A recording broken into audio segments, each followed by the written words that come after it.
আসসালামু আলাইকুম প্রিয় এইচএসসি 2025 ব্যাচের শিক্ষার্থীরা, আশা করি তোমরা সবাই অনেক ভালো আছো এবং অধীর আগ্রহে বসেছিলা বা অনেকে তোমরা কমেন্ট করেছিলে আমি খুব দ্রুত যেন তোমাদের এই সাজেশনটার উত্তরপত্র দিয়ে দিই, অর্থাৎ অ্যান্সার শিট দিয়ে দিই। তো আসলে অ্যান্সার তো আসলে ওইভাবে পিডিএফ করা ছিল না, ব্যস্ততার কারণে আসলে করতে পারিনি। আমি দিতেও চাইনি যে তোমরা হয়তো বা নিজেরা পারবা, বাট তোমরা এত এত কমেন্ট করেছো যে আসলে আমি ব্যস্ততার মধ্য দিয়েও একটু করেও সময় করে তোমাদের জন্য করে দিচ্ছি। তো আজকে ইনশাআল্লাহ চেষ্টা করব আজকের এই একটা ক্লাসে তোমাদের প্রিভিয়াস যে আমি সাজেশন দিয়েছি, মানে 14টা সৃজনশীল দিয়েছি, 14টা থেকে কিন্তু তোমরা মানে 7টা ইনশাআল্লাহ সৃজনশীল কমন পাওয়ার সম্ভাবনা রয়েছে, মানে শতভাগ আমি গ্যারান্টি দিয়েছি। তো চেষ্টা করব সেখান থেকে শুরু থেকে 14টা সৃজনশীল কমপ্লিট করানোর চেষ্টা করব যতটুকু ইনশাআল্লাহ হয়। তো দেখো, আমি প্রথমে 2 নাম্বারটা কেন লিখেছি। 1 নম্বর সৃজনশীলটা হলো শুধু থিওরি, আমি একটু বুঝিয়ে দিচ্ছি, অনেকে আবার 1 নম্বর নিয়েও দেখলাম কমেন্ট করেছো, নাম্বারটা বুঝতে পারোনি। 1 নম্বর সৃজনশীলটা এরকম ছিল যে একজন ব্যক্তি কোনো একটা দেশে চিকিৎসার উদ্দেশ্যে গিয়েছে, গিয়ে ওখানে দেখলো বিভিন্ন সয় সম্পত্তি, অর্থ, বিত্ত এগুলো হলো ব্যক্তি মালিকানায় এবং ভোগের ক্ষেত্রে সরকারের কিছু হস্তক্ষেপ বা নিয়ন্ত্রণ রয়েছে। তো আমরা জানি আমাদের অর্থনীতি প্রথম পত্রের প্রথম চ্যাপ্টারের মধ্যে 4টা অর্থ ব্যবস্থা রয়েছে। তোমরা যদি ভালো করে ওই 4টা অর্থ ব্যবস্থা পড়ে থাকো ওই থিওরিক্যাল, আশা করি এই বৈশিষ্ট্যটা ধরতে পারবা যে কোন দেশে ব্যক্তিগত মালিকানাও রয়েছে আবার সরকারি হস্তক্ষেপও রয়েছে। আই থিঙ্ক এটা মিশ্র অর্থ ব্যবস্থা হবে, আমি এখানে উঠাইনি আর এমনি বললাম আর কি। তো তোমরা 4 ধরনের যে অর্থ ব্যবস্থা রয়েছে ওটা ভালো করে পড়লে আশা করি ওটা বুঝতে পারবো, এই অ্যান্সারটা দিতে পারবা। আর নাম্বার ছিল যে উক্ত দেশের সাথে বাংলাদেশের সামঞ্জস্যপূর্ণ আছে কিনা বা সাদৃশ্যপূর্ণ আছে কিনা। হ্যাঁ, বলবো যে অবশ্যই, যেমন বাংলাদেশে ব্যক্তি মালিকানাও রয়েছে, সরকারি মালিকানাও রয়েছে, হস্তক্ষেপও রয়েছে, নিয়ন্ত্রণও রয়েছে। সুন্দর করে তোমরা জাস্ট ওই 4টা অর্থ ব্যবস্থা পড়লে আশা করি ওটা গুছিয়ে লিখতে পারবা। তো আমরা শুরু করতে যাচ্ছি আমাদের প্রিভিয়াস ভিডিওর, মানে গত 3 দিন আগে যে সাজেশনটা দেওয়া হয়েছে সেটার 2 নং থেকে আমরা শুরু করতে যাচ্ছি এবং আমি ক এবং খ খুব দ্রুত শর্টকাট করব। তোমরা একটু বুঝে নেওয়ার চেষ্টা করবা বা ক খ বই থেকে পড়ার চেষ্টা করবো। আমি খুব দ্রুত শর্টকাট করব, কারণ যেহেতু 14টা সৃজনশীল আমি একটা ক্লাসে দিতে যাচ্ছি। সো আমি একটু দ্রুত চলে গেলে তোমরা আবার ভাইবো না যে ভাইয়া এত ফাস্ট কেন করছে। তোমরা কাইন্ডলি ক এবং খ নাম্বারটা বইয়ের বাসা থেকে পড়ে ফেলো, মানে বইয়ের ভিতর থেকে। তবুও আমি একটু একটু করে বলবো। দেখো, 2 নং সৃজনশীলটা ছিল, উদ্দীপকটা এরকম ছিল, একটা টেবিল দেওয়া আছে, এক্স দ্রব্য, ওয়াই দ্রব্য এবং সংমিশ্রণ দেওয়া ছিল। ক নম্বরে বলা ছিল ব্যষ্টিক অর্থনীতি কি। আমরা জানি অর্থনীতি 2 প্রকার, ব্যষ্টিক অর্থনীতি এবং সামষ্টিক অর্থনীতি। ব্যষ্টিক অর্থনীতি কাকে বলে? অর্থনীতির সমস্যা, বিষয়াবলী, মূল কারণ, প্রধান বৈশিষ্ট্যগুলো যখন ব্যক্তিগতভাবে বা ক্ষুদ্র আকারে আলোচনা করা হয় তখন তাকে বলা হয় ব্যষ্টিক অর্থনীতি। আর বড় পরিসরে আলোচনা করা হলে তাকে বলা হয় সামষ্টিক অর্থনীতি। খ নম্বর বলা হয়েছে কি, সম্পদের দুষ্প্রাপ্যতাই অর্থনীতির মূল সমস্যা। দেখো, দুষ্প্রাপ্যতা শব্দটা হলো অর্থনৈতিক একটা শব্দ, এটার অর্থ হলো ঘাটতি বা অভাব। চাহিদার তুলনায় কম জিনিস থাকাকেই দুষ্প্রাপ্যতা বলে। তো বাংলাদেশে আমাদের জনসংখ্যার তুলনায় সম্পদ কিন্তু খুবই কম, এই জন্য এখানে বলা হয়েছে সম্পদের দুষ্প্রাপ্যতা অর্থনীতির মূল কারণ। আমাদের অর্থনীতির যে মূল 3টা সমস্যা রয়েছে তার মধ্যে মূল সমস্যা এটা যে সম্পদের দুষ্প্রাপ্যতা, মানে আমাদের পর্যাপ্ত পরিমাণ সম্পদ নেই। ঠিক আছে, তোমরা এটা বই থেকে আরেকটু ক্লিয়ার হয়ে নেবে। দেখো, গ নাম্বার কি বলেছে, উদ্দীপকের আলোকে পিপিসি রেখা আঁকো। তো আরেকটা কথা বলে নিচ্ছি, হয়তো ভিডিওতে এক্সট্রা নয়েজ তোমরা পেতে পারো, বেশি সাউন্ড পেতে পারো। আজকে বাহিরে প্রচুর পরিমাণে বৃষ্টি হচ্ছে, বৃষ্টির কারণে কিছু এক্সট্রা নয়েজ আসতে পারে। আমি চেষ্টা করবো এডিটের মাধ্যমে নয়েজটা রিমুভ করার, তারপরও কিছু নয়েজ থাকতে পারে, তোমরা একটু সেটা মেনে নিও। ওকে, তো উদ্দীপকের আলোকে পিপিসি রেখা অঙ্কন করো। আমরা একটু গ নাম্বারটা দেখি। দেখেন, আমরা এখানে গ নাম্বারটা লিখছি। গ নাম্বারটা পিপিসি রেখার আগে আমরা ফুল মিনিংটা জানি, প্রোডাকশন পসিবিলিটি কার্ভ, যেটাকে আমরা বাংলায় উৎপাদন সম্ভাবনা রেখা বলে থাকি। তো আমি এখানে বিস্তারিত লিখবো না, তোমরা বিস্তারিত লিখে নিবা। সুন্দর করে আগে লিখবা যে পিপিসি রেখার ফুল মিনিংটা লিখবা, এবার বাংলাটা লিখবা। লেখার পরে এই টেবিলটা এখানে আবার ড্র করবা, মানে টেবিলটা আবার আঁকবা, টেবিল আঁকার পরে চিত্র আঁকবা। তাহলে মানে প্রশ্নটার স্ট্যান্ডার্ড মান ঠিক থাকবে এবং চিত্রটা দেওয়ার পরে আবার ওইটার বর্ণনা দিবা, মানে চিত্রের যে আমরা বিবরণ বলি ওই চিত্রের বিবরণ দিবা 3-4 লাইনে, তাহলে পুরো প্রশ্নটা একটা স্ট্যান্ডার্ড একটা মানে মানের মধ্যে চলে আসবে। তো আমি শুধুমাত্র এখন চিত্রটা দেখাবো, তোমরা কিন্তু চিত্রের উপরে আগে টেবিলটা দিবা, আবার চিত্রের নিচে বর্ণনাটাও দিয়ে দিবা। ওকে, আমি সময় স্বল্পতার কারণে শুধু চিত্র দেব। দেখো আমরা ভূমি এবং লম্ব অক্ষ নিয়ে নিলাম। তোমরা জানো যে যেহেতু উৎপাদন সম্ভাবনা রেখায় দুটি দ্রব্য হয়, তো আমরা একটা ভূমি অক্ষে নেব, একটা লম্ব অক্ষে নেব, এটা তোমার উপর ডিপেন্ড করবে। হ্যাঁ, তুমি ভূমি অক্ষে ধরো এক্স দ্রব্য ধরলা, আর লম্ব অক্ষে তুমি ওয়াই দ্রব্য কাউন্ট করলা। ওকে, এখানে তো আমরা জানি যে এখানে 0 হবে। এখন আমরা আমাদের যে মানগুলো এগুলো আমরা অনুপাত মানে নিজের অনুমানে দিয়ে দেব। যেহেতু 3টা মান লাগবে 0 to 3, তো আমরা মাঝখানে 1 বাদ দেবো না, আমরা 1 দিয়ে কাউন্ট করবো। ওকে, ধরো 1 2 and 3। আমি তোমাদের উৎপাদন সম্ভাবনা রেখা যাদের কাছে একটু কঠিন লাগে, আমি এইটা দেখানোর পরে তাদের জন্য একটা গোপন ট্রিক্স শিখিয়ে দেব, যে তাহলে তোমাদের এলোমেলো লাগবে না। মানে যেটাকে আমরা কি পদ্ধতি বলি, আমাদের বাংলা মানে আমাদের আঞ্চলিক ভাষায় এটাকে চোরা পদ্ধতি বলে, মানে তুমি একদম খুব সহজে শিখতে পারবা। ওই টেকনিকটা আমি দেখাই দেবো। আগে আমরা স্বাভাবিক যে নিয়ম এটা করে ফেলি। আমি উপরে 1 2 3 দিয়ে নেব, 1 2 and 3। ওকে, দিলাম। এখন দেখো এক্স যোগ্য যখন 0 তখন ওয়াই যোগ্য 3, এক্স যোগ্য যখন 0 তখন ওয়াই যোগ্য কোন দিকে যাবে, উপরের দিকে, মানে 3 তে যাবে। অর্থাৎ এইখানে একটা বিন্দু হবে, এই বিন্দুটার নাম দিলাম আমরা এ, এইখানে দেওয়া আছে। এক্স যোগ্য যখন 2 তখন ওয়াই যোগ্য 2, মানে দুইটাই 2 and 2। তাহলে এক্স যোগ্য কোন দিকে যাবে, এই দিকে যাবে এটা, আর ওয়াই যোগ্য যাবে উপরের দিকে। অর্থাৎ তাহলে এই বিন্দুটা হবে, এই যে এই বিন্দুটার নাম দিলাম আমরা বি। ওকে, এবার এক্স যোগ্য যখন 3 তখন ওয়াই যোগ্য 0। এক্স যোগ্য এখন আমরা যাব 3 ঘর মানে 3 পর্যন্ত, আর ওয়াই যোগ্য যাব 0, মানে ওয়াই যোগ্য উপরের দিকে যাব না, মানে এই 0টাই থাকবে। অর্থাৎ এই বিন্দুটা এখানে হবে, এটার আমরা নাম দিলাম সি।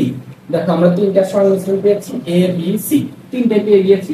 আমরা এখন এই 3টা একটু জাস্ট যোগ করে দেব। তোমরা জানো কিনা উৎপাদন সম্ভাবনা রেখা কেন্দ্রের দিকে কিন্তু সবসময় বক্র হয়। তোমরা এইগুলো সবসময় মাইন্ডে রাখবা, যে যেমন এটা হলো উৎপাদন সম্ভাবনা রেখা, এটা হলো চাহিদা রেখা, এটা হলো যোগান রেখা, এটা হলো সম উৎপাদন রেখা। এগুলো সবসময় মনে রাখবা যে কোনটার আকৃতি কেমন। যেমন 4 পা, সামনে মাথা, পেছনে লেজ থাকলে আমরা ওটাকে গরু চিন্তা করতে পারি, কুকুর চিন্তা করতে পারি। 2 পা দিয়ে হাঁটলে 2 পা, 2 হাত উপরে থাকলে মানুষ চিন্তা করতে পারি। তো এরকম প্রত্যেকটা তুমি গঠনটা মনে রাখবা। ওকে, তাহলে এখন আমরা কি করব, জাস্ট এটা আমরা সুন্দর করে যোগ করে দেব। এই যে এইটাই হয়ে যাবে আমাদের পিপিসি, অর্থাৎ প্রোডাকশন পসিবিলিটি কার্ভ, উৎপাদন সম্ভাবনা রেখা। এখন কথা হলো এইভাবে আঁকে অনেকের এত মানে এরকম বাঁকা হয় না, অনেকের একদম চাহিদা রেখার মতো সোজা হয়ে যায়। কিন্তু মনে রাখবা এটা যদি বাঁকা না হয়, মানে এই যে চিত্রটা যদি এই যে এরকম বাঁকা না হয় কেন্দ্রের দিকে, তাহলে কিন্তু ভাই উৎপাদন সম্ভাবনা রেখাটা হবে না, হবে না, হবে না। তোমরা জানো অর্থনীতিতে এ প্লাস পাওয়া যেমন সহজ, আবার মানে খারাপ রেজাল্ট করাও সহজ। তোমার চিত্রটা একটু খারাপ হলে দেয় 4 নাম্বার দেবে না। তো আমি এখন একটু তোমাদের গোপন একটা ট্রিক শিখিয়ে দিচ্ছি, কিভাবে অটোমেটিকলি এই চিত্রটা এমনিতেই সুন্দর হয়ে যাবে। আমি দেখাই দিচ্ছি।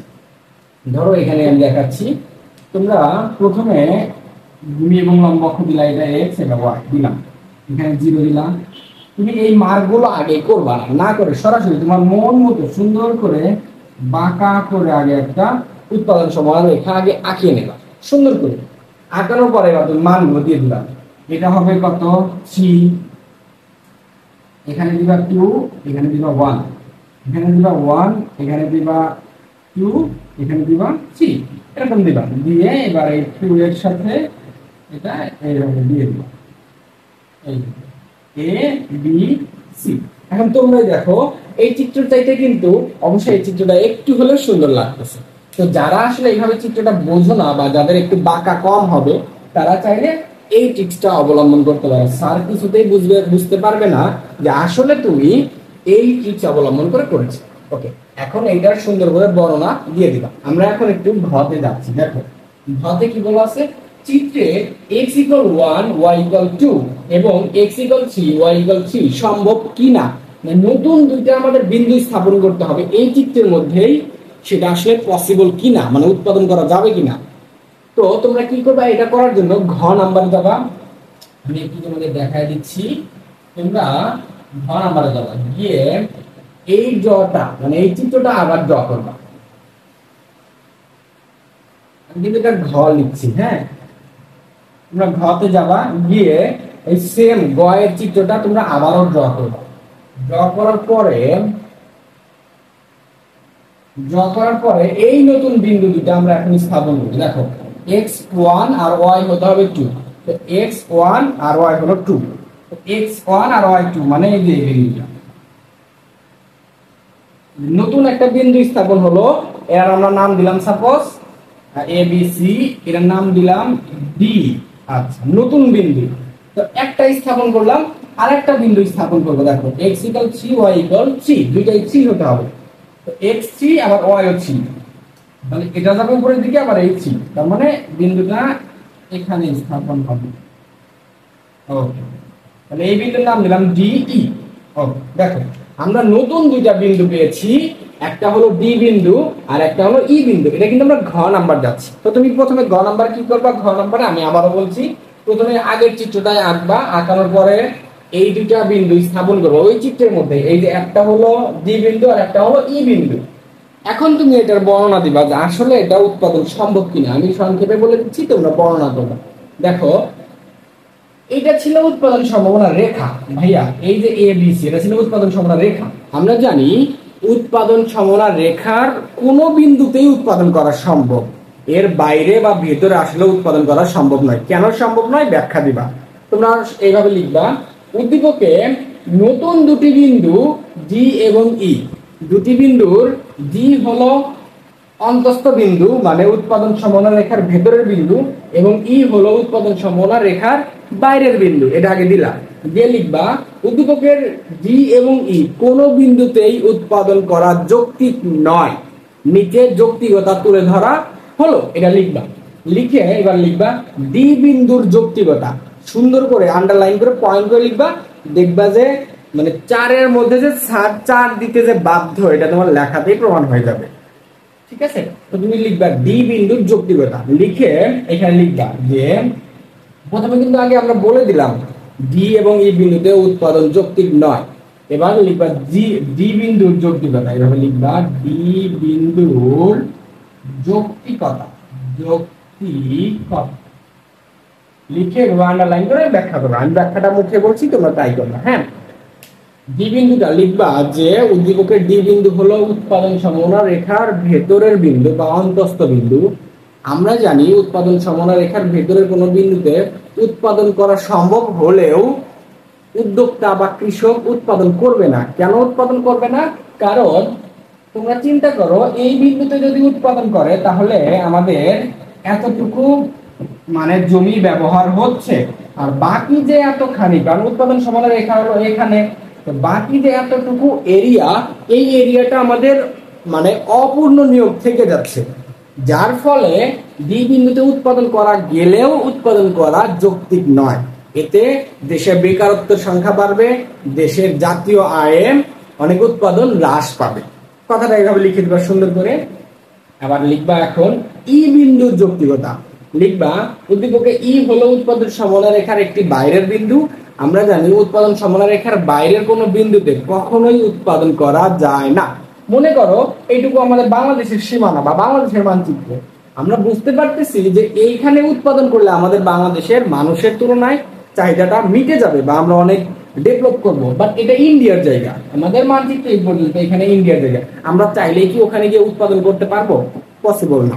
সো লিখে দিবা যে এই বিন্দুতে মানে উৎপাদন সম্ভাবনা রেখার বাইরের কোনো বিন্দু উৎপাদন করা যায় না বলে এই বিন্দু উৎপাদন করার যৌক্তিক নেই। তাহলে সর্বশেষে উত্তর লিখবা উদ্দীপকের দুটি বিন্দুর কোনো বিন্দুতেই উৎপাদন করার যৌক্তিকতা নেই। এটা বলে শেষ করে দিবা। আচ্ছা, এটা আমরা 1 নাম্বারটা কমপ্লিট করলাম। আমি একটু সাইড হয়ে নিচ্ছি, তোমরা চিত্রটা বারবার দেখে নিতে পারো, বর্ণনাগুলো সুন্দর করে দিবা। আশা করি এখানে 10 and 10 তোমরা পেয়ে যাবে, 10 10 পেয়ে যাবে। দুইটা বিষয় কথা বলি, আমি যেটা সাজেশনে বলি নাই। এই সৃজনশীলটা আমি যে কেন শতভাগ গ্যারান্টি দিলাম বলি। এখন এই সৃজনশীলটা উদ্দীপকে অনেক সময় এইটা না থেকে এইটা থাকবে, উদ্দীপকেই এইটা না থেকে এটা থাকবে, তখনও কিন্তু আমি বলবো যে হ্যাঁ আমার সাজেশন থেকেই কমন করেছে। কারণ কি দেখো, মানে বিপরীত থাকবে। তোমাকে যদি আমি লিখি বলি যে এক, এইটা যে কথা আর এইটা কিন্তু একই কথা, এটা হলো বাংলায় আর এটা হলো গণিতে, বিষয়টা একই। অর্থাৎ আমি তোমাদের টেবিল আকারে দিয়েছি, এটা যদি চিত্র আকারেও থাকে প্রশ্নগুলো এই সেমই থাকবে। বলবে উদ্দীপকের এই বিন্দুতে উৎপাদন করা যৌক্তিকতা কেন, যৌক্তিকতা হবে কিনা বা এটা হবে কিনা, নতুন বিন্দু স্থাপন করতে বলবে বা চিত্র থেকে টেবিল অঙ্কন করতে বলবে, মানে বিপরীতটা। সো তোমরা দেখবা 1 নং অধ্যায় থেকে সৃজনশীল 3টা ক্যাটাগরির হতে পারে। একটা হলো থিওরি, যেটা আমার সাজেশনে 1 নম্বরে আছে, 2 নাম্বার হতে পারে এই টেবিলের মতো, 3 নাম্বার হতে পারে এরকম চিত্র দিয়ে উদ্দীপক দেওয়া থাকবে। আশা করি বুঝতে পেরেছো। এখন আমরা তাহলে 2 এর পরে 3 নং এ যাচ্ছি। ওকে, তাহলে দেখো 2 নাম্বার 3 নাম্বার সৃজনশীলটাতে কি বলা আছে। 3 নাম্বার আমরা জানি, আমরা দেখেছি যে আমাদের সাজেশনে 2টা সমীকরণ দেওয়া ছিল, একটা হলো কিউডি কোয়ান্টিটি অফ ডিমান্ড আর একটা হলো কিউএস কোয়ান্টিটি অফ সাপ্লাই, মানে চাহিদা সমীকরণ এটা, আর এটা হলো সাপ্লাই মানে যোগান সমীকরণ দেওয়া ছিল। ক নাম্বার বলেছে চাহিদা কি, আমরা জানি চাহিদা মানে হলো চাওয়া বা আকাঙ্ক্ষা, এটা জানি। তো একটু বড় করে সুন্দর করে, এটা অর্থনীতির সংজ্ঞা না, একটু অর্থনীতির সংজ্ঞাটা সুন্দর করে দিবা যে নির্দিষ্ট সময় সাধারণত 1 বছরে একজন ভোক্তা যে পরিমাণ দ্রব্য সামগ্রী বা সেবা সামগ্রী ক্রয় করতে ইচ্ছুক তাকে চাহিদা বলে, এইভাবে দিবা। খ নম্বর দামের সাথে যোগানের সম্পর্ক কি। দামের সাথে যোগানের সম্পর্ক আমি ব্যাখ্যা করছি না, ছোট্ট একটা উদাহরণ দেবো, তোমরা এই উদাহরণ দিয়ে আশা করি বুঝতে পারবা বা বই থেকে পড়ে লিখতে পারবা। মনে করো যে তোমার বাবার কাঁচা সবজির দোকান আছে, আলু পটল মরিচ বেগুন এগুলোর দোকান আছে। তো তোমার বাবা বাসায় হলো আলু মজুত করে রাখে, মানে দূর থেকে বেশি করে আলু কিনে এনে বাজারে অল্প অল্প স্টক তুলে বিক্রি করে। তো ধরো তোমার বাবার বাসায় 40 কেজি আলু কিনে আনা আছে, 40 কেজি আলু কিনে আনা আছে। ধরো যে 15 টাকা কেজি করে সে কিনেছে কারণ বাজার থেকে, আর সে প্রত্যেকদিন বিকেলে বাজারে বসে 20 টাকা কেজিতে বিক্রি করে। তো প্রত্যেকদিন সে বাজারে 10 কেজি করে আলু নিয়ে যায়, 10 কেজি করে আলু নিয়ে যায়। তাহলে তার প্রতিদিনের জন্য দোকানে যোগান কত, 10 কেজি, মানে তার সাপ্লাই। আমরা জানি সাপ্লাই দেয় হলো দোকানদাররা, আর আমরা যারা ভোক্তা, আমরা যারা ক্রয় করি, আমরা হলো চাহিদা প্রদান করি। তো সে 10 কেজি করে প্রত্যেকদিন দোকানে নিয়ে যায়। কিন্তু হঠাৎ করে একদিন দেখলো যে তার যে কম্পিটিশন, মানে তার প্রতিযোগী যে দোকানগুলো আশেপাশে যারা আলু বিক্রি করে, হঠাৎ করে একদিন দেখলো যে 5টা দোকানের মধ্যে 3টা দোকান, আশেপাশের 3টা দোকান বন্ধ, কোনো কারণে বন্ধ। তো সে আর আরেকটা 2টা দোকান খোলা আছে। তাহলে লোকজন বেশি আসছে, লোকজন তো তাহলে কি করবে, ওই 2টা দোকান থেকে বেশি কেনাকাটা করবে। তো এইটা সে সুযোগ পেয়ে গেল, সে দাম বাড়িয়ে দিল, সে এবং আরেকজন দুইজনই 20 টাকার জায়গায় 25 টাকা দাম বাড়িয়ে দিল। তাহলে দাম বেড়ে গেল, বা চাহিদার কারণে, লোকজন বেশি ছিল দোকান কম ছিল, এই জন্য চাহিদার কারণে অটোমেটিকলি দাম বেড়ে গেল। তখন সে কি করবে, তোমাকে, মানে তুমি তো বাসায় আছো, ধরো তোমাকে কল করবে, যে তোমার নাম ধরে বলবে যে তাহলে একটু দ্রুত ঝটপট করে আমার দোকানে আরো 10 কেজি আলু নিয়ে আসো। তাহলে দেখো দাম বৃদ্ধি পাওয়ার কারণে, মানে প্রথমে চাহিদা বৃদ্ধি পেয়েছে, তারপর দাম বৃদ্ধি পেয়েছে। দাম বৃদ্ধির কারণে তার যোগান কি হয়ে গেল, আগে ছিল 10 কেজি, তার ছেলেকে দিয়ে আরো 10 কেজি আনলো, তার যোগান হয়ে গেল 20 কেজি। এইটাই হলো চাহিদার সাথে দামের সাথে যোগানের সম্পর্ক। তাহলে দাম বাড়লে যোগান বাড়ে, তার মানে কি সমমুখী সম্পর্ক, দামও বাড়বে যোগানও বাড়বে। আর দাম যদি কমে তাহলে যোগানও কমবে, তাহলে সম্পর্কটা হলো সমমুখী সম্পর্ক। লিখবা দামের সাথে যোগানের সম্পর্ক সমমুখী, তারপর সুন্দর করে 3-4 লাইনে বা 5-6 লাইনে একটু ব্যাখ্যা করে দিবা, আর সময় থাকলে ছোট একটা উদাহরণ দিয়ে দিবা, একদম তাহলে 2 পেয়ে যাবা। আচ্ছা, গ নম্বরে কি বলছে, গ নম্বরে বলছিল উদ্দীপক হতে ভারসাম্য দাম ও পরিমাণ নির্ণয় করে। উদ্দীপকে 2টা সমীকরণ দেওয়া আছে, ভারসাম্য দাম এবং পরিমাণ যখনই বের করতে বলবে, খুবই সহজ একটা সূত্রের মাধ্যমে আমরা এটা বের করতে পারি। তো দেখো আমরা গ নম্বরটা শুরু করি। গ নম্বরে আমরা লিখবো, প্রথমে লিখবা দেওয়া আছে কিউডি সমান এত, কিউএস এত। আমি এগুলো কিন্তু স্কিপ করছি, আমি আগে বলছি আবারও বলছি, আমি ভিডিও খুব সংক্ষেপ করার চেষ্টা করছি। আমরা সরাসরি লিখবো যে আমরা জানি, তোমরা প্রথমে লিখবে যে দেওয়া আছে, আর আমরা লিখবো যে আমরা জানি ভারসাম্যের শর্ত মতে।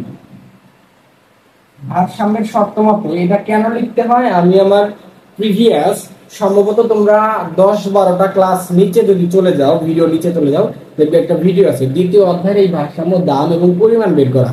ওইখানে এই ভারসাম্যের শর্ত মতে কিভাবে আসলো, কেন লিখতে হয় বোঝানো আছে। ওকে, ভারসাম্যের শর্ত মতে কিউডি ইকুয়াল কিউএস, এটা একটা সূত্র। কিউডি ইকুয়াল কিউএস এটা সবসময় হয়, এটা লিখবা। লেখার পরে নিচের লাইনে বা দিবা, কিউডির এবার মান বসিয়ে দেব 20 মাইনাস পি, আর কিউএস এর মান বসিয়ে দেব -4 প্লাস 3p। পরের লাইনে আমরা বা দিলাম। এখন দেখো, যেহেতু আমাদের এখানে একটাই চলক দেখতে পাচ্ছি এই পুরো লাইনটার মধ্যে, সেটা হলো পি। পি মিন্স প্রাইস, তাহলে আমরা আগে প্রাইসটা বের করব। তো পি গুলো আমরা হাতের বাম পাশে রাখবো। তো এই -p রাখলাম, এই পাশ থেকে 3p এটা আছে প্লাস, এই পাশে চলে আসলে এটাও -3p হয়ে যাবে, ইকুয়াল এই পাশে ছিল -4, এই পাশে -4 ছিল, আর এই পাশ থেকে 20 বা প্লাস এই পাশে গিয়ে হবে মাইনাস। তাহলে বিষয়টা কি করলাম, পি গুলো অর্থাৎ আমাদের যে চলক গুলো রয়েছে ওইগুলো একসাথে করলাম, এই পি আর এটা একসাথে করলাম, আর এই সংখ্যার পাশে এই সংখ্যাটা নিয়ে গেলাম। তোমরা জানো পক্ষান্তর করলে প্লাস মাইনাস চেঞ্জ হয়ে যাবে। ওকে, এবার দেখো মাইনাস মাইনাসে হয়ে যাবে প্লাস, কিন্তু চিহ্ন থাকবে মাইনাস। তাহলে 3টা পি আর একটা পি যোগ করলে 4p হবে, মানে 4p হবে, কিন্তু -4p হবে, ইকুয়াল এখানেও সেম অফ কাজ হবে, মাইনাস মাইনাসে প্লাস, কিন্তু চিহ্ন মাইনাস হবে, অর্থাৎ 20 আর 4 যোগ করলে -24 হবে। উভয় পাশে মাইনাস থাকলে আমরা কেটে দিতে পারি, উভয় পাশে মাইনাস থাকলে কেটে দিতে পারি। এবার আমরা পি রাখবো 4, এই পাশে পি এর সাথে ইনটু ছিল, ওই পাশে 24 এর সাথে গিয়ে ভাগ হয়ে যাবে, নিচে চলে যাবে। 4 দিয়ে 24 কে কাটলে 4 6 24। তাহলে আমাদের এখানে দাম বের হলো, দাম পি সমান বের হলো কত, 6 টাকা। 6 টাকা। আমরা এখন আমাদের কি বের করতে বলছে, উদ্দীপক হতে ভারসাম্য দাম ও পরিমাণ। আমরা শুধুমাত্র এখন দাম বের করলাম, আমরা এখন পরিমাণটা বের করব। পরিমাণ বের করার জন্য কি করব, এই দামের এই 6 টাকা যে কোনো একটা সমীকরণে বসাবো, চাহিদা সমীকরণ বা যোগান সমীকরণে বসালেই হয়ে যাবে। আমরা তাহলে কি ধরো চাহিদা সমীকরণে বসাবো, এখানে কি এর মানটা বসিয়ে দেব। এখানে লিখি আমরা দাম p সমান 6, এর মান চাহিদা সমীকরণে বসাই। চাহিদা সমীকরণ কি ছিল, কিউডি সমান 20 মাইনাস পি ছিল। দেখো কিউডি সমান 20 মাইনাস পি ছিল, আমরা এখন পি এর জায়গায় 6 বসিয়ে দেবো, 20 মাইনাস 6 14। অতএব পরিমাণ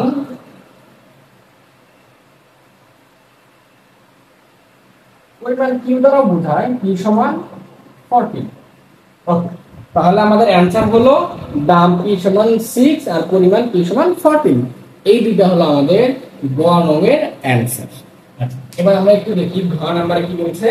দেখো ঘ নাম্বার বলেছে, সরকার যদি দ্রব্যের মূল্য নির্ধারণ করে দেয় 4 টাকা, তাহলে ভারসাম্যের উপর কি প্রভাব পড়বে।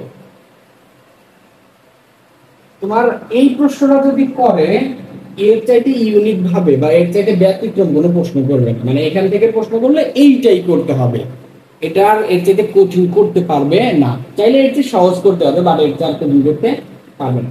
আমরা তাহলে ঘ নাম্বার শুরু করছি। ঘ নাম্বার লিখবো গ হতে পাই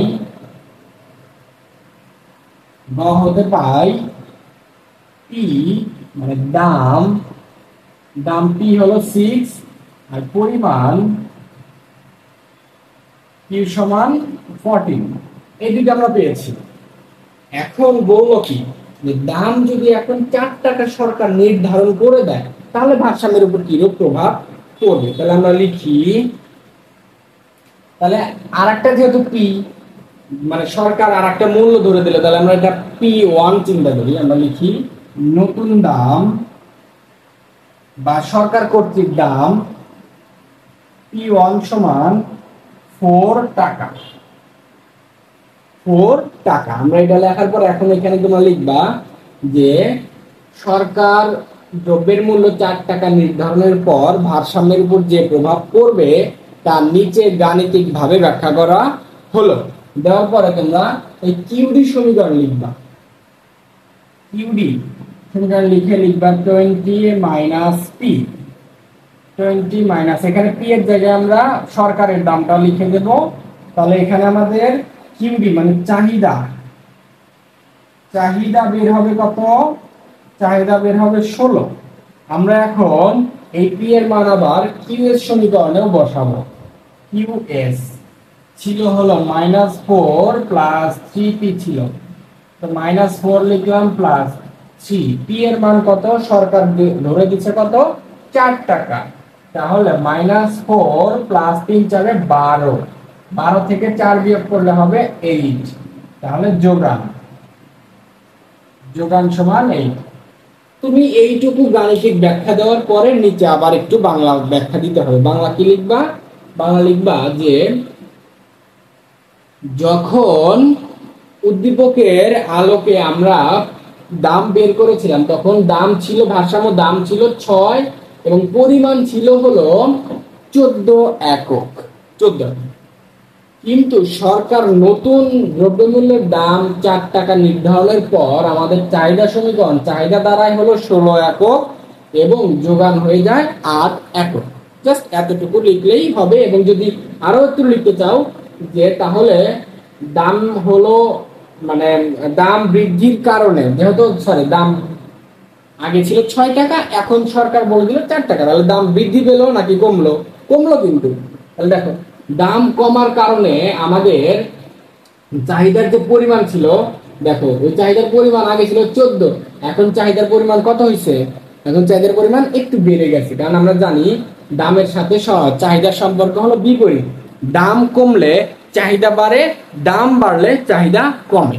এটা তোমরা স্বর্ণের ক্ষেত্রে বুঝতে পারো, মোবাইলের ফোনের ক্ষেত্রে যে কোনো একটা মোবাইল ফোনে ডিসকাউন্ট বা অফার দিলে আমরা ওইটা বেশি বেশি কিনি, মানে দাম কমলে আমরা চাহিদা বাড়িয়ে দিই। তো বিষয়টা এটা, তোমরা চাইলে এই কথাটাও নিচে সুন্দর করে বুঝিয়ে লিখে দিতে পারো। আবার কেউ যদি শুধু গাণিতিক এই পর্যন্ত ব্যাখ্যা দিয়ে লেখো যে সরকার নতুন দাম মানে কমানোর পর বা নতুন দাম নির্ধারণের ফলে চাহিদা হয় এত একক, যোগান হয় এত একক, জাস্ট এইটুকু লিখে দিলেও এনাফ। আশা করি এটা বুঝতে পেরেছেন। এখন আমরা, এটা কত নাম্বার ছিল? 3 ছিল। আমরা এখন একটু 4 নাম্বার কোশ্চেনে চলে যাচ্ছি। আর একটা বিষয়, তোমাদের সাজেশনটাতে আমি কিন্তু অনেক রিসার্চ করে ওই সাজেশনটা বানানো হয়েছে। আর ওটা তোমরা কমেন্ট করো যে কোন কোন বোর্ডের ক্ষেত্রে, ওটা বাংলাদেশের প্রত্যেকটা বোর্ডের জন্য ওটা গুরুত্বপূর্ণ। মানে প্রশ্ন ওই ক্যাটাগরির বাইরে প্রশ্ন ইনশাল্লাহ করবে না, ইনশাল্লাহ করবে না। তোমরা পুরো বই তো সারা 2 বছর ভালো করে পড়ে গেছো, পাশাপাশি এখন শুধু ভাইয়ার এই শর্ট সাজেশনটা ভালো করে পড়ে যাবা, আর পুরো মানে 6টা অধ্যায়ের ক খ গুলো ভালো করে পড়ে যাবা। আশা করি এখান থেকে। আর এমসিকিউ এর তোমরা সাজেশন দিতে বলছিলে, আমরা আসলে সময় স্বল্পতার কারণে ওইভাবে দিতে পারছি না। আজকে এখন আমরা এই ক্লাসটা দেখি কতদূর নিতে পারি, চেষ্টা করব 14টা সৃজনশীল সমাধান করার জন্য। তোমাদের যদি সাজেশনটা ভালো লেগে থাকে বা এই ভিডিওটা, তাহলে অবশ্যই কিন্তু বন্ধুদের মধ্যে শেয়ার করবা বা মেনশন করবা। ওকে, আমরা তাহলে এখন ঝটপট করে 4 নম্বরে চলে যাচ্ছি। দেখো 4 নাম্বার তাহলে কি দেওয়া আছে? 4 নম্বরে দেওয়া আছে হলো, তোমরা দেখেছো যে সাজেশনে এরকম একটা টেবিল দেওয়া ছিল। এই টেবিল থেকে ক এবং খ নাম্বার আমি এখানে আলোচনা করতে চাচ্ছি না, কারণ এমনিতে ভিডিও অনেক লং হবে। আমরা সরাসরি গ নাম্বার চলে যাচ্ছি। তোমরা একটু কাইন্ডলি ক এবং খ নাম্বারগুলো বইয়ের মানে বইয়ের যে ভেতরে অপশনগুলো রয়েছে ওইখান থেকে একটু পড়ার চেষ্টা করবা। ওকে, তাহলে আমরা একটু সরাসরি গ নাম্বারে চলে যাচ্ছি। গ নাম্বারে কি বলা হচ্ছে? উদ্দীপকের আমাদের চাহিদা রেখা অঙ্কন করো, মানে ডিমান্ড কার্ভ, যেটা আমরা ডিসি বলতে পারি, ডিমান্ড কার্ভ অঙ্কন করতে বলছে। আমরা একটু তাহলে চাহিদা রেখাটা অঙ্কন করি। আমি শর্টে শুধু অঙ্কনটা করব, তোমরা এটার সুন্দর করে নিচে বর্ণনা দিয়ে দিও, মানে চিত্রের বিবরণটাও নিচে দিয়ে দিবা, ঠিক আছে? ওকে, দেখো তাহলে আমি সরাসরি গতে চিত্রটা দেখাচ্ছি শর্টকাটে। এক্স ওয়াই এটা 0। ভূমি অক্ষে সবসময় পরিমাণ চিন্তা করতে হয়। কি চিন্তা করতে হয়? পরিমাণ। তোমরা ভূমি অক্ষে সবসময় পরিমাণ চিন্তা করবা, আর লম্ব অক্ষে সবসময় দাম চিন্তা করতে হয়। তাহলে লম্ব অক্ষে আমরা দাম ধরলাম, লম্ব অক্ষে দাম ধরলাম, আর ভূমি অক্ষে পরিমাণ ধরলাম। এবার আমরা একটু মানগুলো আইডিয়া করে নেই। দাম হবে 10 আর 15। ওকে, আমরা 5, 10, 15 করে লিখতে পারি। 5, 10, 15 এইভাবে আমরা ইন্ডিকেটর গুলো দিলাম। আর ভূমি অক্ষে হলো 150, 200। আমরা 100 লিখতে পারি, এটা 150 লিখতে পারি, আর এটা 200 লিখতে পারি। আশা করি বুঝতে পেরেছেন। হ্যাঁ, ওকে। এখন দেখেন, দাম যখন 10 তখন পরিমাণ ছিল 200।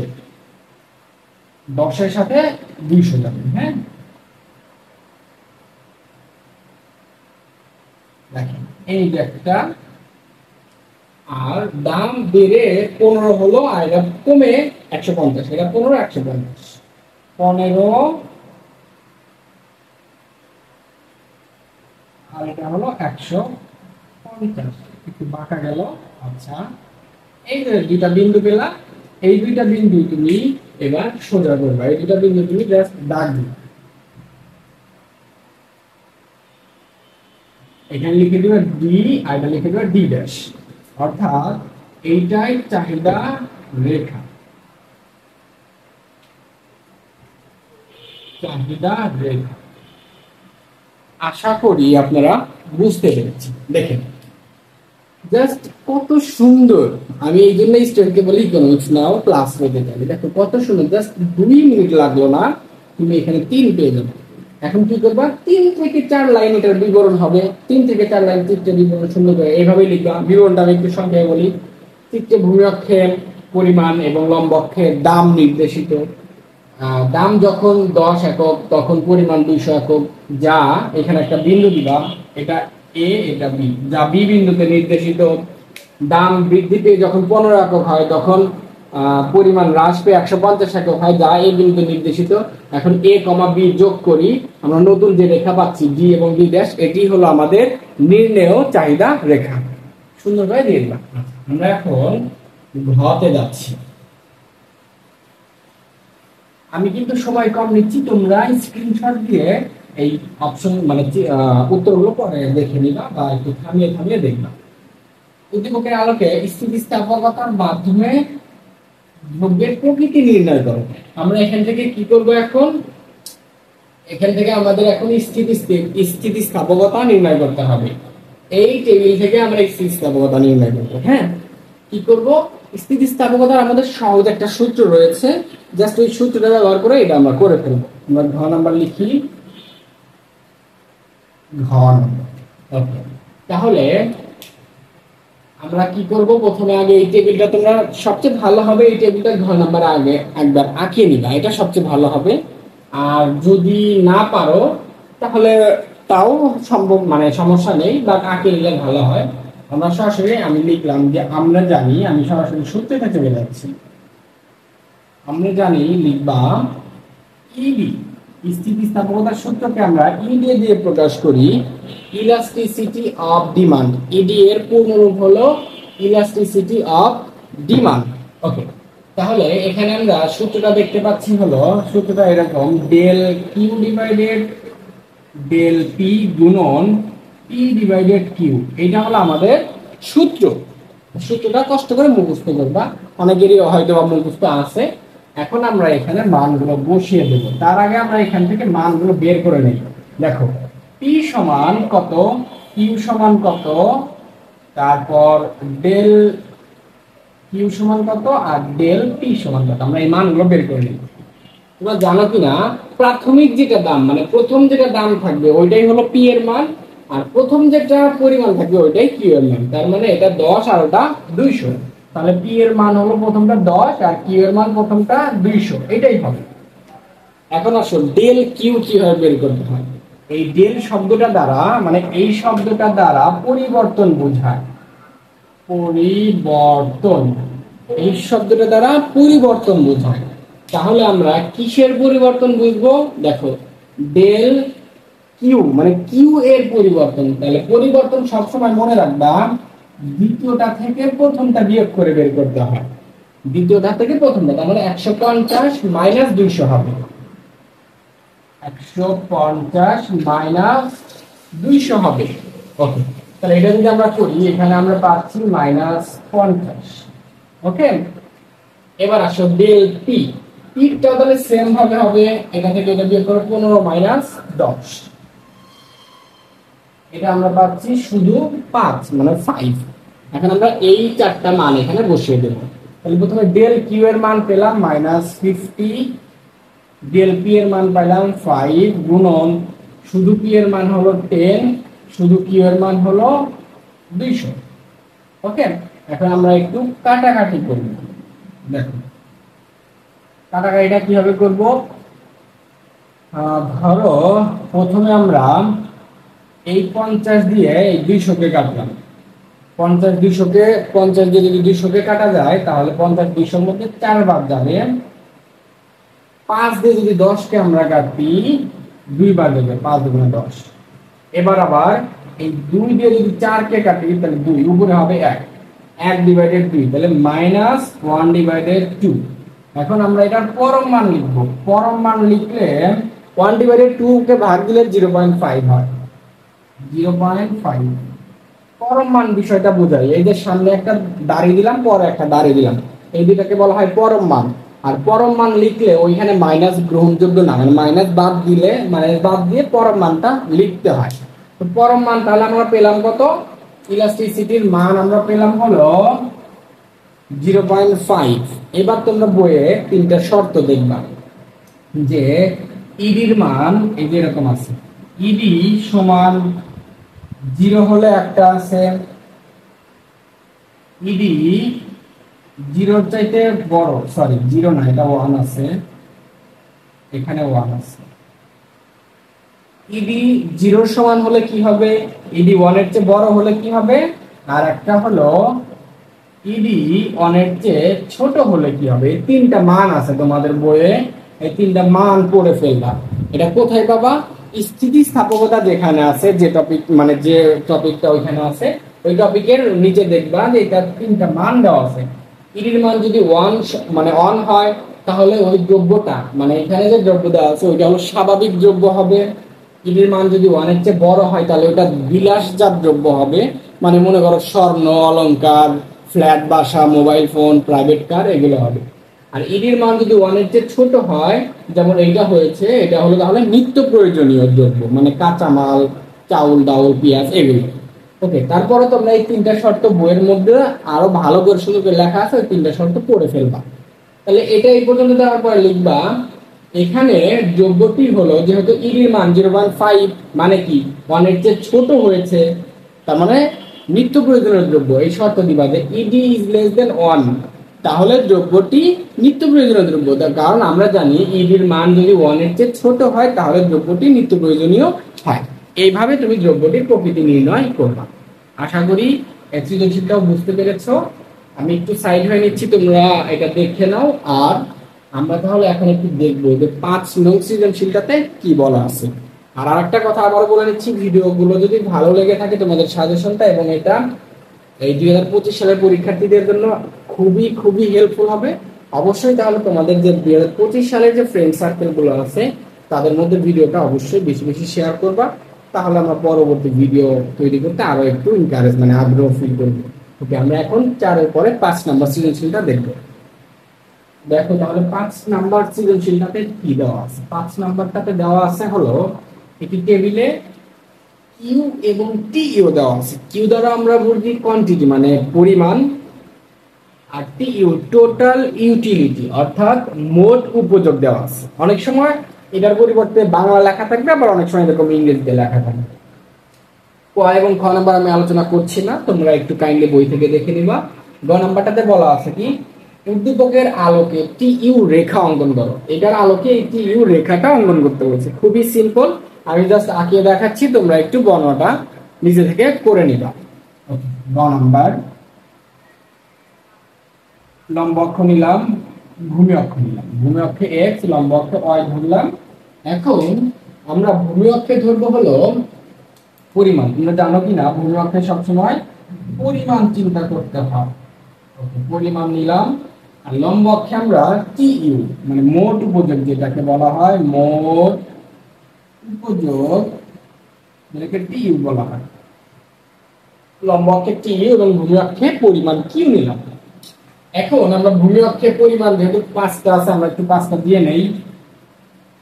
1 2 3 4 and 5 দিলাম। এবং লম্ব অক্ষে আমাদের মানগুলো যেহেতু 25 35 42 42 40 আছে, সো আমরা চাইলে 10 15 10 20 30 এভাবে নিতে পারি। দেখো 10 20 30 40 আর এই যে উপরে যাবে 42। হ্যাঁ, আর 35 তাহলে কোথায় হবে? এটার মাঝামাঝি 35। 25 কোথায় হবে? এটার মাঝামাঝি 25। এই তো হয়ে গেছে। ওকে, তাহলে দেখো এখন আমরা কি করব, যখন পরিমাণ 1 একক তখন এটা 25, পরিমাণ 1 তখন 25। তাহলে দেখো এই যে এটা হবে, এখানে একটা বিন্দু দেব আমরা। যখন পরিমাণ 2 তখন 35, 35 এর সময় হবে 2। ওকে, একটু বাঁকা যাচ্ছে, তোমরা দেখে বুঝে নিও। যখন 3 তখন 42, যখন পরিমাণ যাবে 3 আর উপরের দিকে যাবে এর দিকে যাবে 42। 42 কোথায়? একদম দেখো উপরে। এটা আসবে 3 এর সময়। যখন 4 তখনও 42, তার মানে ওইটাই যাবে, শুধু 4 এর দিকে যাবে। ওকে, আর যখন 5 তখন 40, এই যে 40 একটু নিচে নামবে 85। ওকে, দেখো তাহলে এই যে আমরা 1 2 3 4 5টা বিন্দু পেলাম। আমরা এখন এই 5টা বিন্দু ড্র করব। তোমাদের আমি যেদিন সাজেশন দিয়েছিলাম ওই দিন আমি বলেছিলাম টিইউ রেখাটা সবসময় এরকম হয়, টিইউ রেখাটা সবসময় এরকম হয়, এটা একটু মাইন্ডে রাখবা। দেখো এরকমই হয়েছে, এখান থেকে যোগ দেওয়া শুরু করবা, এরকম যাবে, এরকম গিয়ে এখানে লিখে দিবা টিইউ, সুন্দর করে এখানে টিইউ রেখে দিবা। সবসময় মাইন্ডে রাখবা টিইউ সবসময় এরকমই হবে, এখান থেকে ঊর্ধ্বগামী গিয়ে তারপর আবার নিম্নগামী হবে। ওকে, এখন সুন্দর করে এখানে চিত্রের বিবরণ দিয়ে দিবা। ঠিক আছে, আচ্ছা আমরা এখন একটু ঘ নাম্বারটাতে চলে যাচ্ছি। ঘ নাম্বারে কি বলা আছে? উদ্দীপকে কোন ধরনের প্রান্তিক উপযোগ বিধি কার্যকর? তোমরা দেখবা তোমাদের এই টপিকের মধ্যে প্রান্তিক উপযোগ বিধি 3টা আছে। একটা হলো সমানুপাতিক, একটা ক্রমহ্রাসমান, আর একটা হলো ক্রমবর্ধমান প্রান্তিক উপযোগ। মোট 3 প্রকার আছে। এখন আমাদের এখান থেকে প্রান্তিক উপযোগ বের করতে হবে, বের করে দেখতে হবে যে কোন উপযোগের মধ্যে এটা পড়ে, সেটার সম্পর্কে লিখতে হবে। তো আমাদের আগে একটা টেবিল করতে হবে। আমি একটু চিত্রটা মুছে দিচ্ছি, তোমরা স্ক্রিনশট নিয়ে রাখতে পারো।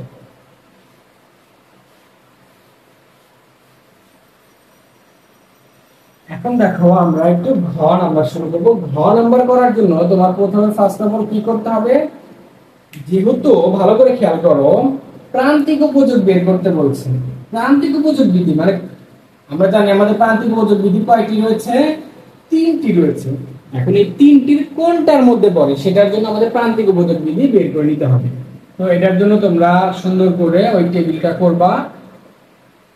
ওই টেবিলটা করার জন্য এখন তোমরা কলাম দিবা 3টা। কারণ কি, এখানে 2টা আছে আর ওই প্রান্তিক উপযোগ বের করার জন্য আর একটা, মোট 3টা। আমি একটু অন্য পেন ইউজ করি, এটা বেটার হবে। দেখো এখানে এখন আমরা লিখে দেব এটা হলো কিউ, এটা টিইউ। আর প্রান্তিক উপযোগকে মানে বাংলায় বলা হয় প্রান্তিক উপযোগ। প্রান্তিক উপযোগ এটাকে ইংরেজিতে প্রান্তিকের ইংরেজি হলো মার্জিনাল এম, আর উপযোগের ইংরেজি হলো ইউটিলিটি এম ইউ। এই জন্য এটা প্রকাশ করা হয় হলো এম ইউ দ্বারা। ওকে, মার্জিনাল ইউটিলিটি এম ইউ। আচ্ছা আমরা তাহলে এটা দিয়ে নেই 5টা। 1 2 3 4 and 5। 1 2 3 4 and 5। ওকে, টিইউ গুলো কি কি ছিল? 25, 35, 42, 42, 40 এটা ছিল। ওকে, আমরা এখন দেখব টিইউ থেকে এমইউ বের করতে হয় কিভাবে। তোমরা বইয়ের মধ্যে দেখবা এমইউ বের করার সূত্র আছে, তো আমি সূত্র দিয়েও একটা দেখাবো আর সূত্র ছাড়া টেকনিক দিয়ে দেখাবো। তোমরা এই সূত্র ছাড়া টেকনিক ব্যবহার করেই করবা, এটা সবচেয়ে বেটার হবে। সূত্রটা আগে দেখাচ্ছি।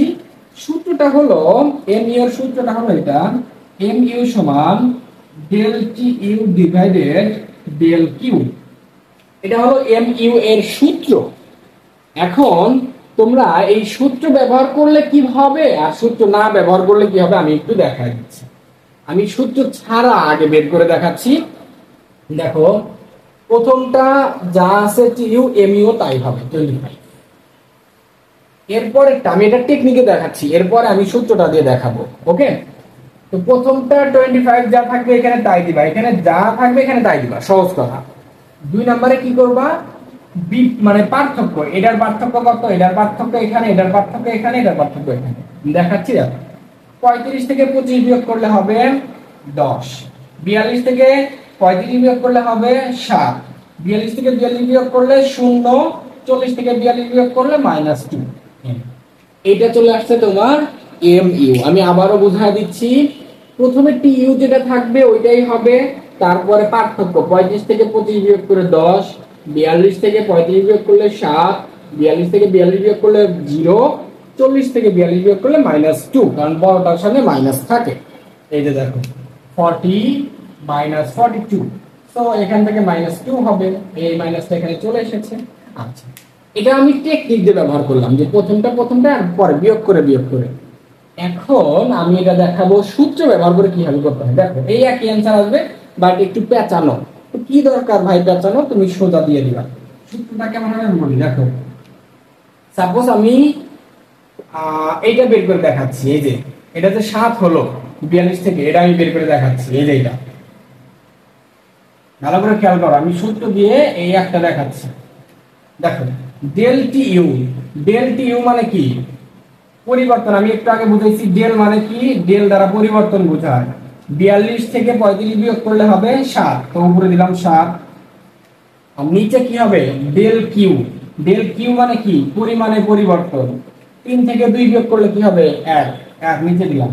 এখন দেখো তো কি হচ্ছে, দিন শেষে 7 কে 1 দিয়ে ভাগ করলে 7ই হবে। দেখো তো আমাদের এখানে 7ই চলে আসছে না। এরকম তুমি যেইটাই দেখবা সেটাই চলে আসবে, অর্থাৎ তোমার সূত্র ব্যবহার করার কোনো দরকার নাই। আমি যেভাবে দেখালাম এমইউ এইভাবে বের করে প্রথমে যা আছে তাই, পরেরটা বিয়োগ করে বসায় দিবা। আচ্ছা, এখন কথা হলো এইটাই তোমার ঘ নাম্বার। এখন তুমি দেখলা যে এমইউ কি হচ্ছে, দেখো তো পর্যায়ক্রমে কি ক্রমে কমে যাচ্ছে, 25, 10, 7, 0, -2। তার মানে কি, এটা হলো ক্রমহ্রাসমান প্রান্তিক উপযোগ বিধি। লিখবা, উদ্দীপকের বিধিটি হলো ক্রমহ্রাসমান প্রান্তিক উপযোগ বিধি। এটা লিখে তারপরে একটু বইয়ের মধ্যে ক্রমহ্রাসমান প্রান্তিক উপযোগ বিধি কাকে বলে, এটার বৈশিষ্ট্য বই থেকে একটি থিওরি পড়ে নিবা, 4-5 লাইন একটু নিচে থিওরি লিখে দিবা, এটাতে 4 পেয়ে যাবে। এটা গেল আমাদের 5 নাম্বার। এখন কথা হলো ভাইয়া, আমি কিন্তু বারবার বলছি আমার সৃজনশীল গুলো থেকেই 100% কমন আসবে। আমি এত গ্যারান্টি কেন দিচ্ছি, কারণ যত ইউনিট নিয়ম আছে আমি সব একসাথে করেছি। আর অর্থনীতি প্রথম বছর ইউনিট করতে পারে না, মানে চাইলেও করতে পারবে না। এই প্রশ্নটা কিভাবে ঘুরে আসতে পারে আমি কি দেখাই, এইটাই আসবে, জাস্ট একটু ঘুরে আনবে। তোমার এটা এখানে থাকলো না, ধরো টিইউ থাকলো না, উদ্দীপকে এই পরিমাণ দেবে আর এই এমইউ দেবে, পরিমাণ দেবে আর এমইউ দেবে। এখন পরিমাণ আর এমইউ দিল, দিয়ে প্রশ্নে বলবে টিইউ বের করো, টিইউ সূচি তৈরি করো। এখন দেখো, আমি যদি তোমাদের একটু ভালো করে বুঝাই, ধরো পরীক্ষায় যদি উদ্দীপকে এটা দেওয়া থাকে, কিভাবে তোমরা এটা বের করবে, একই নিয়মে। ওইটা যেমন বিয়োগ, এটা থেকে এটা বিয়োগ করে বের করছে, তাহলে এটা থেকে এটা যোগ করে বের করতে হবে। দেখো, যদি প্রশ্নে এটা উদ্দীপক থাকে এরকম, এখানে ফাঁকা থাকবে বা এটা থাকবেই না, তোমার গ নাম্বারে এটা বের করতে হবে, তাহলে কি করবা, প্রথমে 25 আছে, 25ই হবে। 25 এর সাথে এখন 10 যোগ করে 35 হবে, 35-এর সাথে 7 যোগ করে 42 হবে, 42-এর সাথে 0 যোগ করলে আবার 42 হবে, 42-এর সাথে -2 যোগ করলে প্লাস মাইনাস করলে 40 হবে। দেখো তো এইটা আর এটা একই আসছে না? তো এরকমই করবে, মানে আমি যে নিয়মগুলো দেখাচ্ছি এইগুলোই হয়তো বা আমি আশা করি 14টার মধ্যে 5-6টা হু কমন আসবে। যে নিয়ম দেখাইছি ওই নিয়ম হু কমন আসবে আশা করি। আর 2-3টা কমন আসবে কেমন, এই যে এরকম আমি দেখাচ্ছি এইরকম, একটু সংখ্যা চেঞ্জ করে অন্যরকম আসলো, একটু ওইরকম আসলো, একটু এরকম, বাট সূত্রগুলো থিওরিগুলো কাহিনীগুলো একই থাকবে। আশা করি বুঝতে পেরেছেন। এখন আমরা দেখি নেক্সট 6 নম্বরে কি বলা আছে। তাহলে 6 নাম্বারটাতে কি দেওয়া আছে? 6 নাম্বারটাতে আমরা দেখতে পাচ্ছি সেম আগেরটার মতোই, এখানে একটা কিউ মানে উপাদান দেখতে পাচ্ছি বা উৎপাদনের পরিমাণ, মানে উপাদানের পরিমাণ দেখতে পাচ্ছি। তারপর এটাতে টিসি দেওয়া আছে। অনেক সময় টিসির পরিবর্তে, টিসির অর্থ হলো মোট ব্যয়, মোট ব্যয় থাকতে পারে অনেক সময়, অর্থাৎ ইংরেজিতে হলো টোটাল কস্ট। টিসির পরিবর্তে মোট ব্যয় থাকতে পারে, টোটাল কস্ট মানে টিসিও থাকতে পারে। ওকে, ক এবং খ নাম্বার আমি আলোচনা করতে চাচ্ছি না, কারণ সময় স্বল্পতার কারণে তোমরা একটু ক এবং খ নাম্বার বই থেকে দেখে নিবে। গ নাম্বারটা দেখো, উদ্দীপকের আলোকে প্রান্তিক ব্যয় সূচি তৈরি করো। একটু আগে ভাইয়া আমরা যেটা করলাম, প্রান্তিক উপযোগ করেছি, এম ইউ করেছি, এখন আমরা করব এম সি। প্রান্তিকের ইংরেজিতে ওই মার্জিনাল এমই হবে, আর ব্যয়ের ইংরেজি হলো কস্ট। একটু আগে আমরা এম ইউ যেভাবে বের করেছি, এখন আমরা এই সূচি থেকে এম সি বের করব। ওকে, জাস্ট গ নাম্বার এটাই বের করতে বলছে, তাহলে আমরা গ নাম্বারটা করে ফেলি। দেখো আমরা এই সূচিটাই আবারও তৈরি করব, কিন্তু এখন কলাম দেব আমরা 3টা। ওকে, 1 2 3, এটাতে দিলাম কিউ, এটা হলো টিসি, আর এটাতে এমসি দিলাম। তো এমসি দ্বারা কি বুঝাইছে ভাইয়া? এই যে প্রান্তিক ব্যয়, ভালো করে বুঝো। প্রান্তিক ব্যয়, প্রান্তিকের ইংরেজি হলো মার্জিনাল আর ব্যয়ের ইংরেজি কস্ট। তো প্রান্তিক ব্যয় বুঝাইছে। যেহেতু ক নাম্বার শুধু সূচি করতে বলছে, তাহলে এটা খুবই সহজ হবে, খুবই সহজ হবে একদম। আর যেহেতু সূচি করতে বলছে, তোমরা একটা কাজ করবা, এমসি বের করার একটা সূত্র দেখা দিবা, না হলে খুবই ছোট হয়, মানে স্যারদের ঠকানো হবে। স্যাররা কিন্তু এইটুকু দিলেই 3 দিয়ে দেবে তোমাকে, মানে একদম শিওর। তারপর ওর সূত্রটা দিলে স্যাররা একটু বেশি খুশি হবে, যেহেতু এটা এমনি ছোট। তো আমরা আগে 6 পর্যন্ত দিয়ে নেই। 1 2 3 4 5 6, 1 2 3 4 5 6। এটা ছিল 80, এটা 140, এটা 180, এটা 240, এটা 350, আর এটা 483। ওকে, এটা থেকে কিভাবে এমসি বের করতে হয় একটু আগে আমরা দেখিয়েছি, বিয়োগ করে আমরা ওইটাই দেখাবো, বাট এখানে একটা সূত্র দিয়ে ব্যবহার করে দেখাবো, তাহলে সারা খুশি হবে এখানে বা এখানে। ওকে, আমরা আগে ওই টেকনিক দিয়ে ব্যবহার করে বের করি। প্রথমটা 80 হবে, এখন 140 থেকে 80 বিয়োগ করলে হবে কত? 60। 180 থেকে 140 বিয়োগ করলে হবে শুধু 40। তারপর 240 থেকে এটা বিয়োগ করলে হবে 60। এরপর এটা বিয়োগ করলে হবে 110, 110 মানে 110। এটা থেকে এটা বিয়োগ করলে হবে হলো 80 আর 50, 130, 130। এই যে বের হয়ে গেল এমসি। জাস্ট কেউ যদি শুধুমাত্র এইটুকু দেয়, স্যারের 3 দিতে বাধ্য, মানে স্যারের 3 দিতে বাধ্য, কিন্তু দেখতে কেমন লাগে না? খুবই ছোট, স্যারকে ঠকানো হবে, বিষয়টা এরকম। এই জন্য তোমরা চাইলে এইটার উপরে, এই টেবিলটার উপরে, মানে এই টেবিলটার নিচে দিলা, এই টেবিলটার উপরে লিখবা আমরা জানি প্রান্তিক ব্যয় সমান, মানে সূত্রটা লিখে দিলাম। এটা কিন্তু উপরে হবে, আমি বারবার বলছি, আমি যেটা নিচে লিখতেছি এটা তোমরা উপরে দিবা, টেবিলটা নিচে দিলাম। লিখবা উই নো দিলাম, দিয়ে আমরা এমসি সূত্র লিখবো। এমসি সমান del T U divided del q. লিখে আমরা একটা বের করে দেখাচ্ছি। সাপোজ একটা না, 2টা বের করে দেখাই, যেহেতু এটা বেশি ছোট হয়েছে 2টা বের করে দেখাই। প্রথমটাই দেখো, প্রথমটার ক্ষেত্রে তার মানে মাপ মানে বের করা যায় না, ওটা 80 80 হয়, এটাই 80 80 হবে। আমরা দ্বিতীয়টা থেকে বের করবো। হ্যাঁ, দেখো তাহলে ডেল টি ইউ মানে এটা থেকে এটা বিয়োগ করবে, 140 থেকে 80 বিয়োগ করলে হবে 60, 60কে ভাগ করব হলো 3 থেকে 2 বিয়োগ করলে 1, 60কে 1 দিয়ে ভাগ করলে 60ই হয়। এই যে একটা বের করলাম, এটা তোমরা লিখতে পারো এমসি, এটা কত নাম্বার 2, এটা এখানে 2 নাম্বার দিতে পারো, এখানে 2 দিতে পারো, এখানে 2 দিতে পারো, তাহলে আরো ভালো হয়। তাহলে এরপর আমরা 3 নাম্বার মানে 3টা বের করি, এটা বের করলাম, এখন আমরা এটা বের করি, তাহলে লিখি এমসি 3, তাহলে del T U 3 divided del Q,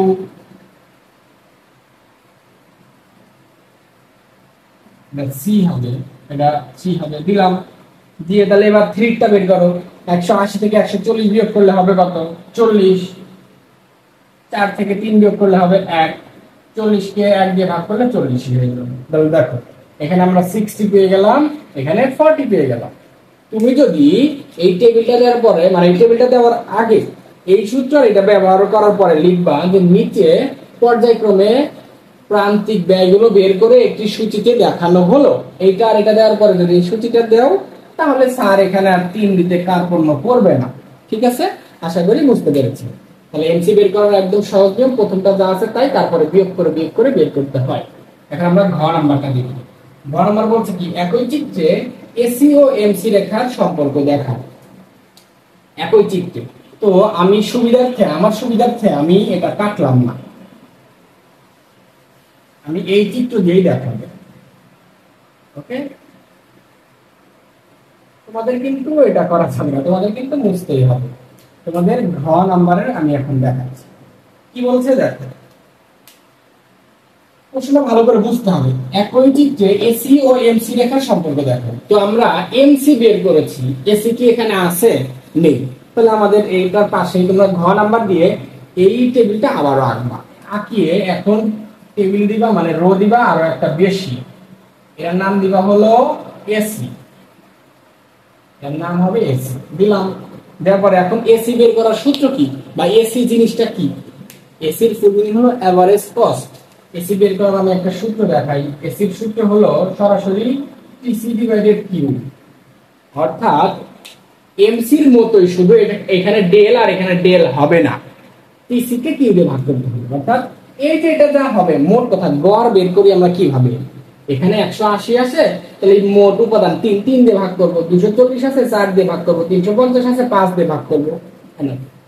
তো 80 কে 1 দিয়ে ভাগ করলে কি হবে? 80 হবে।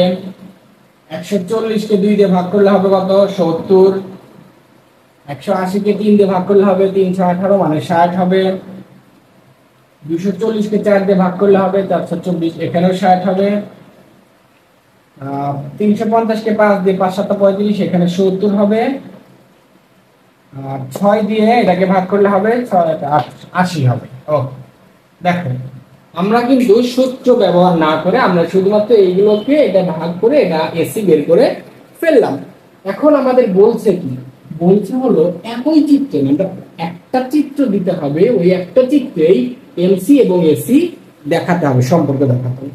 এটা একটু তোমাদের কাছে টাফ মনে হতে পারে, বাট খুবই ইজি, ভালো করে মনোযোগ দিতে হবে। এটা আমি আঁকানোর পরে আর বুঝবা না, আঁকানোর সময় বুঝতে হবে। প্রয়োজনে যারা এই চিত্রটা এখন বুঝবা না তারা বারবার রিপিট করবে, মানে ভিডিওটা পেছন দিকে পজ করবা, 2-3 মিনিট পজ করে আবার দেখবা 2-3 বার দেখলে আশা করি বুঝে যাবে। তো আমরা ভূমি অক্ষ নিলাম x, লম্ব অক্ষ নিলাম y, এখানে 0 দিলাম। তাহলে লম্ব অক্ষে আমাদের আঁকতে বলছে দুইটা জিনিস, এসি আর এমসি। আমরা লম্ব অক্ষে দুইটা নিলাম, এমসি কমা এসি, আর ভূমি অক্ষে আমরা নিলাম কিউ। ভূমি অক্ষে পরিমাণ আর লম্ব অক্ষে এমসি আর এসি। তো কিউ কয়টা আছে? 1 থেকে 6টা আছে, 1 2 3 4 5 6টা দিলাম। আর লম্ব অক্ষে আমরা কি, আচ্ছা নিচ পর্যন্ত কি ক্যামেরায় দেখা যায়? ওকে, ঠিক আছে, দেখা যায়। আচ্ছা, এখন লম্ব অক্ষে আমরা দেব কি কি ভাইয়া? এমসি এবং এসি দেব। তো দেখো প্রথমে তুমি যে কোনো একটা চিন্তা করবে, যে আমি আগে যে কোনো একটা আঁকবো, মনে মনে ভাবো প্রথমে এসি নেই, প্রথমে তুমি এমসি আঁকবা, তারপরে এসি আঁকবা। তো আমরা আগে এখানে মানগুলো দিয়ে নেই, মানগুলো আমাদের লাগবে বড় বড় মান লাগবে। সো আমরা 50 100 150 এইভাবে যেতে পারি, তাহলে বেটার হবে। এটা 50, এটা 100, এটা 150। এখন এই মানগুলো মাঝামাঝি তো হবে, আমরা নিয়ে নেব। তাহলে প্রথমে এমসির দিকে তাকাও, এখন মনে মনে ভাবো এসি নেই, এখানে কিচ্ছু নেই, শুধু এমসি আছে। তাহলে যখন পরিমাণ 1 তখন এমসি কত? 80। পরিমাণ 1 তখন এমসি 80। 100 যদি এখানে হয় তাহলে 80 এখানে হবে। এই যে এরপরে দেখো, যখন 2 তখন 60, শুধু এমসি কিন্তু নিচ্ছি আমরা। 2 এর সময় 60, 50 এখানে হলে 60 এখানে হবে।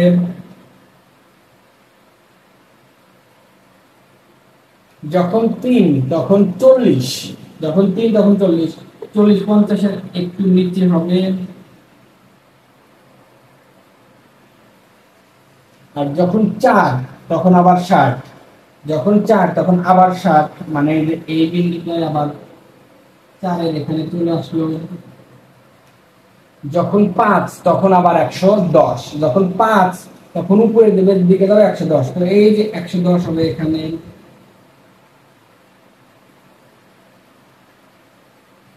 দিলাম। এরপর যখন 6 তখন এটা 130, যখন 6 তখন এটা যাবে 130 উপরের দিকে, 150 এখানে, তার মানে 130 হবে এখানে। দিলাম, দিয়ে 6 এখানে। এই যে এটা গেল শুধু এমসি, তাহলে আমরা এমসিটা এখন দিয়ে ফেলি। দেখো প্রথমে এখান থেকে শুরু হয়, এখানে এসে এখানে গিয়ে এই যে একটু বাঁকা গেল, এই যে এটার নাম হলো এমসি। আমরা এমসিটা আঁকলাম, শেষ একটা চিত্রে মাত্র এমসি আঁকলাম। এখন তোমার এই এমসিটা মনে মনে আবার চোখ বন্ধ করবে, মানে বাদ দিতে হবে। এখন তুমি এসি চিন্তা করবা, তুমি ইমাজিন করো শুধু এখানে এসি আছে। হ্যাঁ, তো দেখো যখন পরিমাণ 1 তখন এসি কত? এখন কিন্তু আমরা এসি নেব, তখন এটা 80। তার মানে ওই একই বিন্দু, এই একই বিন্দু, এখানে আর একটা বিন্দু হলো যখন 2 তখন 70, যখন 2 তখন 70, 70 কোথায় হবে? দেখো এই যে 80 আছে, তার মানে 80 একটু নিচে হবে 70, তার মানে এই বিন্দুটা হইল। মনে রাখতে হবে কোন বিন্দুর পর কোন বিন্দু, প্রথমে এটা তারপরে এটা। যখন 3 তখন 60, যখন 3 তখন 60, এই যে 60 যখন গিয়েছে বাস এটা 3 এর সাথে যোগ করে দাও, এই যে।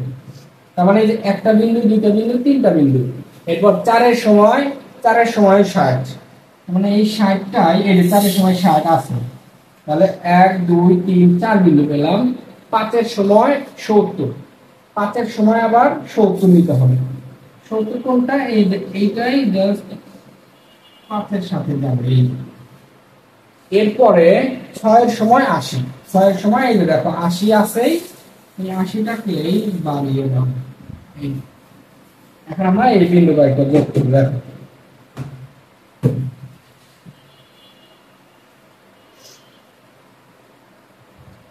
এই এটা হয়ে গেল এসি। আমি বারবার বলছি এই চিত্রটা অঙ্কন করার পরে তোমরা বুঝতে পারবা না, মানে তখন খুবই হিজিবিজি লাগবে, দেখো কোথায় এসি যাচ্ছে, কোনটা দিয়ে এমসি যাচ্ছে। এই জন্য যারা মাত্র বুঝলাম না, তারা এই ভিডিওটা 3-4 মিনিট আবার পেছনে পজ করো, পেছনে একটু টেনে দাও, আবার দেখো, না বুঝলে আবার দেখো, আবার দেখো। ঠিক আছে, তো আশা করি এটা 2 থেকে 3 বার, বা যারা ভালো কনসেন্ট্রেশন দেবা একদম প্রথমে যে আমি বুঝাইলাম প্রথমটাতেই সাকসেস হয়ে যাবে। তো আশা করি এটা বুঝতে পেরেছি। আমি আবারও বারবার বলছি, আমার সাজেশন থেকে ইনশাল্লাহ ইনশাল্লাহ ইনশাল্লাহ শতভাগ, মানে 14টা সৃজনশীলের মধ্যে ইনশাল্লাহ আশা করা যায় 7টা প্লাস, মানে 7টার উপরে তোমাদের কমন আসবে। তো দিতেই তো হবে 7টা, তোমাদের যদি 7টাও কমন পড়ে তাহলেও শতভাগ ইনশাল্লাহ কমন এসে গেল। তো আমি বারবার বলছি আমার সাজেশন থেকে ইনশাল্লাহ শতভাগ কমন আসবে। আর আমরা 14টার মধ্যে এখানে 6টা দেখাইলাম। আসলে সময় স্বল্পতার কারণে আমরা দেখাতে পাচ্ছি না, অনেক সময় হয়েছে, প্রায় 2 ঘন্টা আগে থেকে ক্লাস শুরু করেছি, আসলে আর পসিবল হচ্ছে না। আমরা চেষ্টা করব, তোমাদের পরীক্ষা যেহেতু আগামী 24 তারিখ, 24 তারিখ, আজকে হলো 22 তারিখ, মাঝখানে আরো 1-2টা দিন আছে, আমরা চেষ্টা করব এই 6-7 থেকে আর বাকিটা আরো একটা পার্টে, মানে আরো একটা ভিডিওতে কালকে বা পরশু ইনশাআল্লাহ দেওয়ার চেষ্টা করব, যদি একটু সময় পাই বা ফ্রি হই। তো আজকে এ পর্যন্তই। সবাই সুস্থ থাকো, ভালো থাকো। আর অবশ্যই যদি তোমাদের কাছে মনে হয় যে ভাইয়ার এই ক্লাসটা একটু হলেও তোমাদের ফ্রেন্ড সার্কেলের মধ্যে ইফেক্টিভ হবে, হেল্পফুল হবে, তাহলে ভাইয়া অবশ্যই অবশ্যই শেয়ার করবা।